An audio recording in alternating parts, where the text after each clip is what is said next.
আসসালামু আলাইকুম, কেমন আছেন আপনারা সবাই? আমি আজকে পাঙ্গাস মাছ রান্না করব আলু এবং টমেটো দিয়ে। আমি এখানে পাঙ্গাস মাছগুলোকে গরম পানি দিয়ে ভালোভাবে ধুয়ে নিয়েছি। এবার আমি এগুলোকে হলুদ মরিচ লবণ দিয়ে মাখিয়ে সুন্দরভাবে ভেজে নেব। তো আমার ভাজা প্রায় হয়ে গেছে। ভাজা হয়ে গেলে আমি এটাকে উঠিয়ে নেব। উঠিয়ে আমি যে তেল অবশিষ্ট আছে এর ভিতরে আমি আলুগুলোকে দিয়েও সুন্দরভাবে 2 মিনিট নেড়ে চেড়ে ভেজে নেব। ভাজার ভিতরে আমি একটু হালকা পরিমাণে লবণ এবং একটু হলুদ দিয়ে দিয়েছি, যাতে করে আলুর কালারটা খুব সুন্দর আসবে। তা আমি আলুগুলো তুলে নিচ্ছি। আমার আলুগুলো ভাজা হয়ে গেছে। এরপরে যে তেলটুকু অবশিষ্ট ছিল ওই তেলটুকু দিয়ে আমি রান্না করব। এখানে আমি বাড়তি আর কোনো তেল ব্যবহার করব না।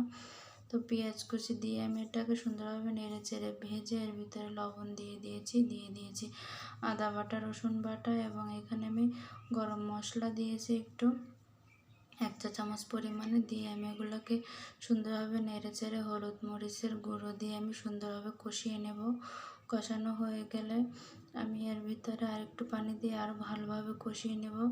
আমার কষানো হয়ে গিয়েছে, তেলটাও ছেড়ে দিয়েছে। এরপর আমি এর ভিতরে আগে থেকে ভেজে রাখা আলুটা দিয়ে আমি আবার এটাকে সুন্দরভাবে একটু নেড়ে চেড়ে কষিয়ে নেব।